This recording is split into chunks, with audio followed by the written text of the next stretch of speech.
No niin, me ollaan päästy Jukka Sarren luokse. Sarre on ollut kullankaivajana jo kohta 40 vuotta, tai ne alkutaipaleet on otettu sieltä melkein 40 vuoden takaa. Niin minkälainen se, Jukka, sun matka on ollut? No, sehän on ollut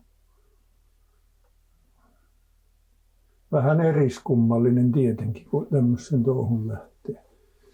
Ja ihminen,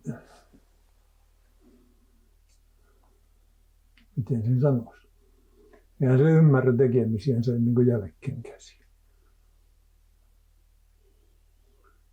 Se on ollut, sanomaanko sillä lailla, että pässillä on pää puskemista varten, kai se kaikista helpoiten kuvaa semmoista, kun tämmöisen touhuun lähti. Ei se sen kummempaa kuin pässin elämä. Missä oli ensimmäinen paikka, missä pääsit kultaa kaivamaan? No tässä se on ollut omalla tontillaan. Tämä on puolikas entisen kaivajan Isolan Jaakon tontista. Se jaettiin silloin liki kahtenossa ja mä tämän yläpään sain ja rupesin siihen Niilo Ranttilan opastuksella. Niilo Ranttila oli silloin puiston vartijana tässä ja yksi niistä veljeksistä, jotka aikanaan löysivät tämän uudelleen tämän kultamoon. Ja hän tunsi paikat ja sanoi, että hae tämä ja hain ja sain. Ja ei se sitten mitään muuta tarvinnutkaan. Elämä käyristyi sitten sen ympärille enempi ja vähempi. Mutta mikä se parempi poikamiehelle silloin oli, kun kaivaa kultaa ja elää kultaromantiikkaa. Aivan. Sitähän se ihminen tarvitsee, leipää ja huvituksia. Keneltä sait silloin alussa oppia, että oliko oppi-isiä tai useampia vai olitko renkinä jossain? Tai... En ollut renkinä, kyllähän mä sen Niilahan neuvoi ja näkihän täällä omilla silmillä, miten ne kaivoi. Niin eihän tuo nyt isoja oppia tarve, kun pistää lapio maahan ja kaivassa ja nakata ränni. Kyllä ne luonto opetti ja työtekijänsä neuvoo, sillä lailla sanottuna. Ja Niilo tietenkin oli se ensimmäinen neuvonantaja. Korhosen Yrjöllä oli mökki tässä, lähimmäinen naapuri, ja Yrjöltä sai neuvoja, jos tarvia. Kyllähän Yrjö neuvoi ja antoi ja jakeli. Kysyttäessä, ei paljon muuten. Sulla on pitkään tämä valtaus ollut tässä, niin varmaan ollut sellaisia tilanteita, että renkejä on myöskin tänne tullut töihin. Niin. No on, tietenkin, kyllä. Ensimmäisenä tulee mieleen Närhin Pekka. Hieno herrasmies, etelä kaikin puolin. Ja hän kulki täällä silloin kun mä kaivoin lapiolla. Oli kaivamassa mukana kaikki lomansa ja semmoinen hauska muisto sitten jäi. Hän menehtyi 88 jo, mutta kuitenkin. Täällä kävi yhteisen tuttavan apumies, renki. Hän ilmaantui 1-2 tänne ja tovin juttelimme, niin hän sanoi olevansa Kilon kartanon tallimestari. Hieno nimi, mä kysyin. Kunnioitusta herätti tietenkin, että oikein tallimestari, että mitä se tallimestari tekee. No, tallimestari ruokkii hevoset, lapioi bisonnat ja huolehtii kaikki paikat siistiksi. Mä siinä tovin mietin ja sanoin, että sehän on ihan niin kuin entisen ajan renki. No niin, se kyllä on, sanoi mies. Mä sitten seuraavana vuonna, kun Pekka tuli tänne, mä sanoin, se oli siinä rännillä touhussa. Mä sanoin, että Pekka, sä olet nyt rännimestari. Sä oot saanut ylennyksen lapiomiehestä rännimestariksi. Ja Pekalla meni suu korviin ja oli hyvillä. No sitten tuli muitakin ja viimein tuli semmoinen todella hieno herrasmies kuin Leinon Tauno. Tuli tämän Närhin Pekan veljen Erkin kanssa tänne. Ja osaava, pätevä mies näki heti. Olin vaihtamassa länkkäriin, silloin oli jo koneen, olin vaihtamassa vetopyörää ja kyllä leka heilui osaavasti ja rajusti aina kun mä väsyin. Ja sitten mulle tuli itselle muutto Tanskan maalle, niin mä sanoin Taunolle, että mene ja kaiva kesän, jos haluat. Tauno tuli sitten tänne ja sortui. Sortui tänne myös kullankaivajaksi. Surullinen tai iloinen tarina, mutta Miessin maa kyllä ansaitsi ja me ansaitsimme kaikki semmoisen osaavan, pätevän, hyvän miehen joukkoomme. Kyllä. Täällä on tiivis yhteisö, sen mä ainakin huomannut. Ja tuossa eilen illalla tarinoitiin, mitä kaikkea täällä on ollut tämmöisiä yhteisöllisiä toimintoja, niin mä kuulin, että täällä on ollut lauluiltoja. Ootko ollut mukana lauluilloissa? No en ole, minun lauluääni ei ole kantanut kyllä niin paljon, että olisi kannattanut lähteä lauluiltoina. Niin, että ei ole kehannut? No ei, se on, voisiko sitäkin verrata, että kenen lauluja laulat, sen leipää syö. Tai toisinpäin. Jos aikoo syödä leipää ja hankkia elantonsa tältä kaivamalla, niin silloin ei kannata lähteä lauleskelemaan, kun tekee töitä vaan. Joo. Parempi painaa pitkään päivään ja laulaa sitten talvisin. Miten se, onko muuten niin kuin hyviä muistoja päättäjäisistä tai miksi niitä kutsutaan, kun kausi on pulkassa, niin semmoisia tapahtumia täällä on ollut? No kyllä, ne on aina ilman muuta. Ilman muutahan ne on hyviä tapahtumia, kun tapaa näitä tuttavia kavereita, muita kaivajia. Tosiasiassa silloin, kun täällä tehdään töitä, niin kovin vähin ne jääpi ne tapaamiset ja kyläreissut. Juuri sen tähden, että tehdään töitä. Nyt ei lähetä eikä edes illalla jaksa hypätä mönkien selkkään ja lähtiä toisia kiusaamaan. Sanoit, että olet saamelainen. Niin mitä saamelaisuus niin kuin sinulle itselle merkitsee? No kyllä kai se merkitsee sitä samaa kuin muillekin saamelaisille, mä veikkaan, vaikka en olekaan poromies. Se merkitsee sitä just, että on kasvanut ja elänyt siellä mettässä luonnossa ja ajattelee tätä luontoa osana ittiä.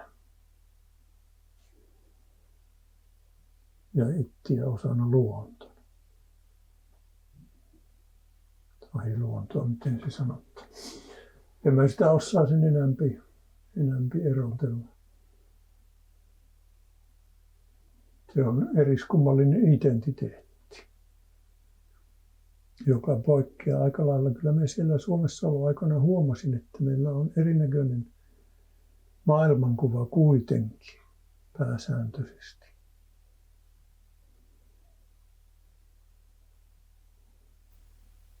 En mä ole irrallaan mistä siellä tai täällä. Niin mä sen ajattelen.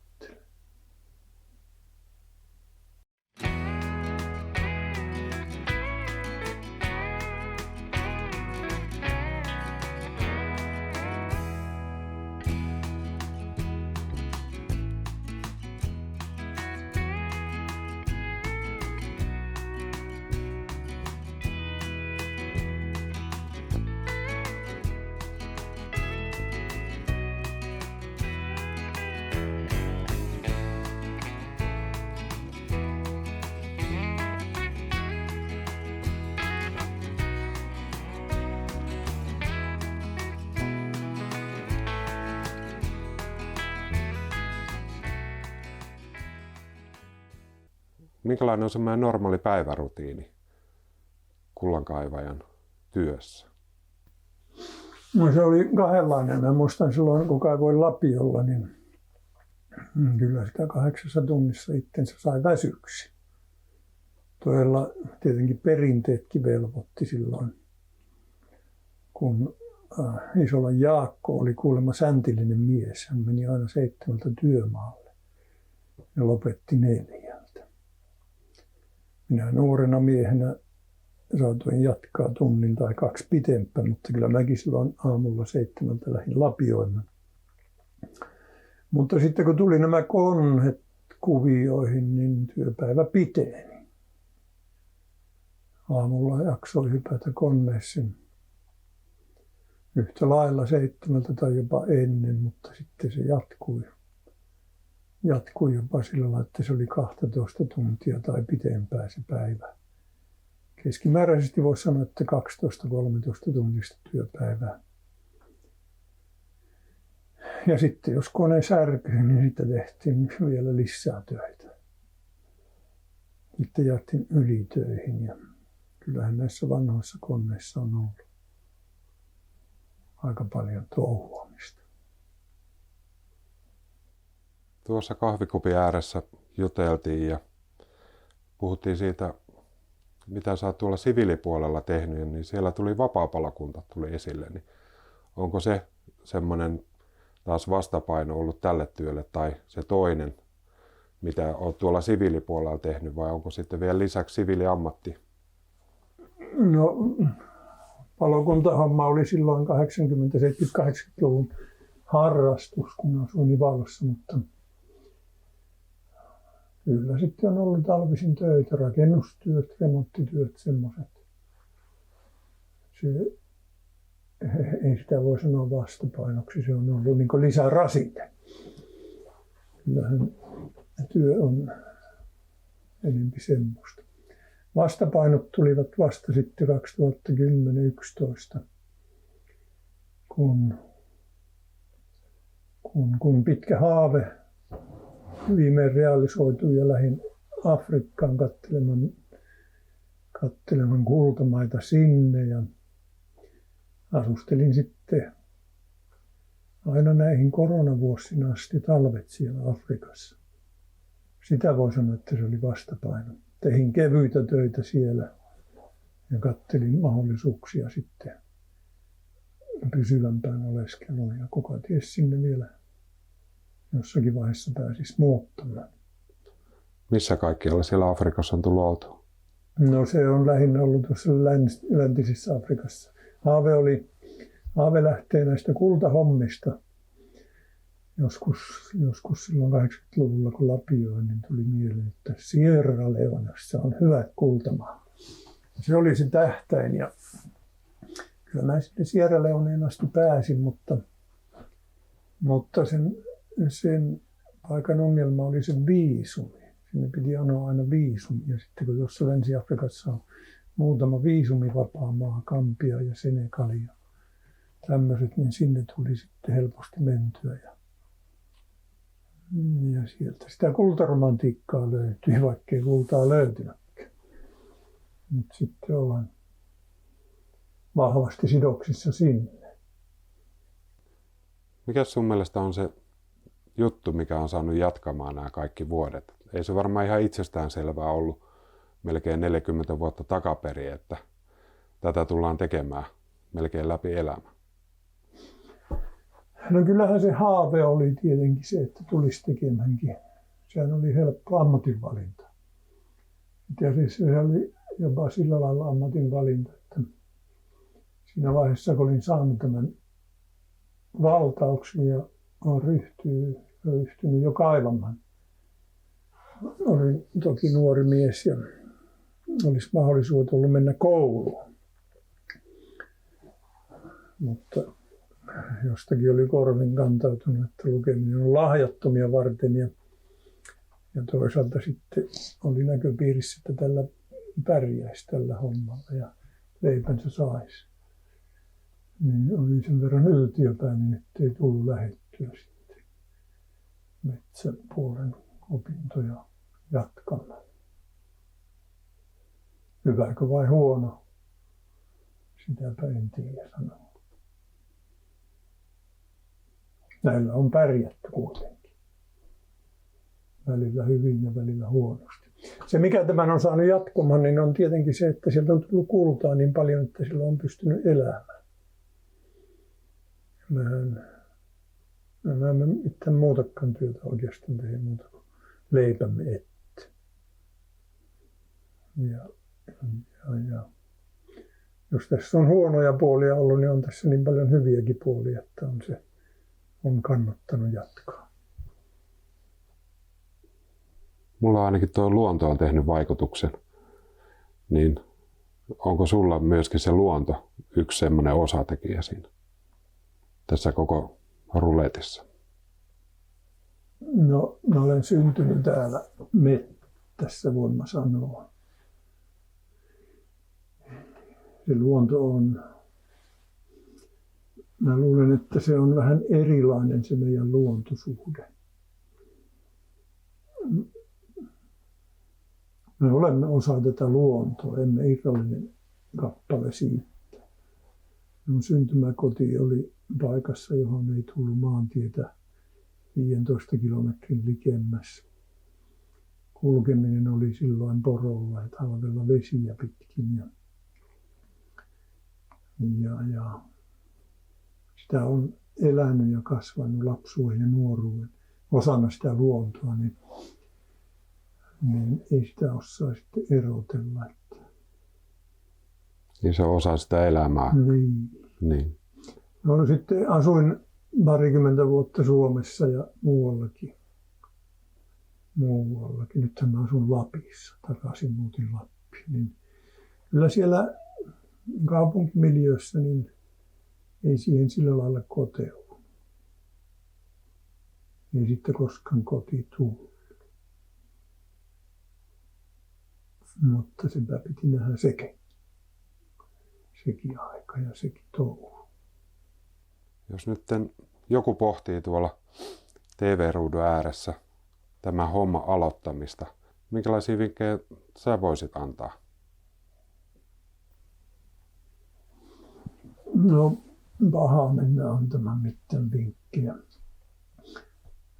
Semmoisia enemmän voisin pelotella kyllä, että jos tähän ryhtyy ja tähän jääpi kovin helposti sitten kiinni tähän touhuun, niin paljosta pitää ikään kuin luopua, mutta paljon saapii sitten erilaista vastineeksi. Vaikea antaa mitään yksioikoista neuvoa sen enempää. Tuohan oli ihan hyvä. Paljosta pitää luopua, mutta paljon saa. Niin. Kulta-alueet ovat kuitenkin vähän erillään muusta sivilisaatiosta. Niin pitää pystyä viihtymään siellä omissa oloissansa. Silloin pärjää paremmin. Aikaisemmin käytiin läpi vähän sitä asiaa, että sulla on useampikin henkilö on tullut käymään täällä paikan päällä ja se on ollutkin sitten se virhe, minkä he on tehneet. Eli tavallaan niin kuin sinun kautta on useampikin ihminen saanut sen sytykkeen tähän kullankaivuuseen. Että onko sulla semmoinen ote siihen vai onko se ihan luonnostaan? Kai se enempi on kiinni näistä muista ihmisistä. Positiivista siinä on ainakin se ollut, että kukaan ei ole kovin moittinut tai tuominnut minua siitä, että ovat tänne jääneet sitten näihin samoihin hommiin. Siitä pitää olla tyytyväinen. Se, kaikista eniten se luonto ilmenee sillä lailla, minusta tuntuu kuitenkin, että kun mä kuljen täällä, niin mä en koskaan tunne olevani erämaassa. Olen enemmän kotona. Silloin tulee semmoinen olo, että en ole missään kaukana. Kun menen monesti alueelle, missä en ole koskaan käynyt, niin ei se tunnu yhtään sen eriskummallisemmalta. Että siinä on se käsite erämaa on lähinnä sitä hiekka-aavikkoa. Minusta tuntuu, että se voi olla erämaata. Mutta tämä on enemmän koti. Lämmin kiitos Jukka Sarrelle.